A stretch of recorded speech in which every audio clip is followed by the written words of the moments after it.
Lahat ba ay inuubot sinisipon na?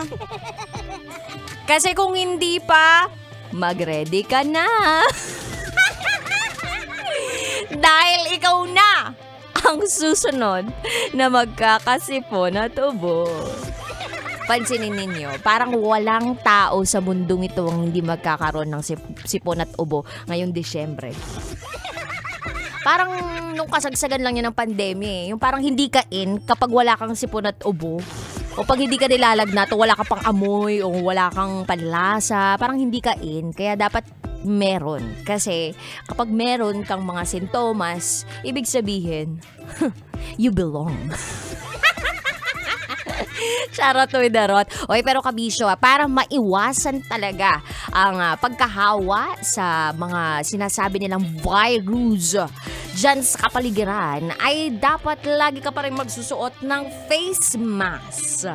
Kung hindi naman kaya na mag-face mask ka, edi mag-vitamins ka na lang everyday. Do not miss your vitamins, especially vitamin C. Okay?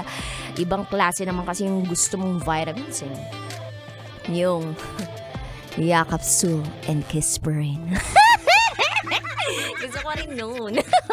Dapat kidding aside, kabisyo, aside from taking your vitamins daily, dapat you drink plenty of water. Sabi nga nila, you should drink 8 glasses of water. And kung po pwede lang naman, alagaan mo yung voice mo by drinking a normal temperature kind of water. Diba? Meron kasi yung iba sobrang lamig nung gusto na inumin.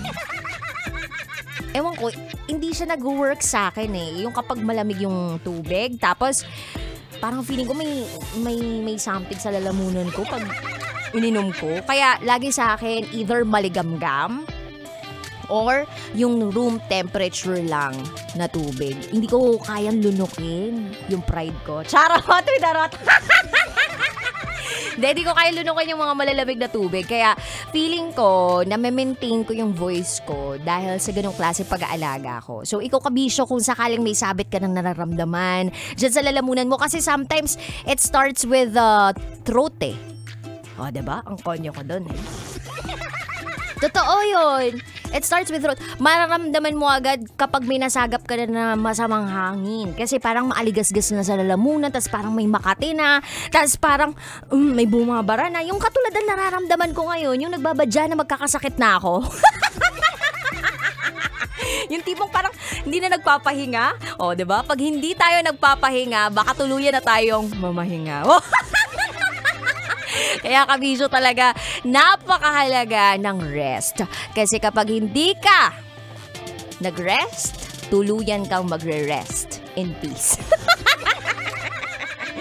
Charot with darot. So yun lang naman kabisyo, paalala ni DJ Raketera, alagaan ang kalusugan dahil sabi nga, health is wealth. Totoo po yun. Kahit gaano ka pa kayaman, kahit gaano pang naipon mo ngayong Desyembre, kung ikaw ay sisingilin ng katawan mo sa lahat ng mga ipinuyat mo at ng mga itinrabaho mo ngayong Desyembre, wala ring saysay ang mga inipon mo dahil magkakaching-kaching din lahat ng yan.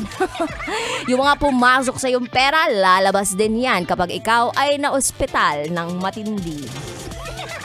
Biruin ninyo, kapag nagstay ka sa isang room ng ospital, magkano agad yan? Take it from me, it's 4,000 pesos. Kaya nga ayoko ng ospital, parang piling ko manginginig ako kapag papasok ako sa ospital, parang gumagaling ako agad. Alam mo yung mangingisay muna ako ng onte, tapos biglang boom! Ay, magaling na ako. Ay nako. Anyway, 3 to 5 p.m. tayo magkakasama ngayong araw na ito. At siya kapiling ang babaeng naniniwalang hindi man ako palaging may pera. At least palagi naman akong maganda.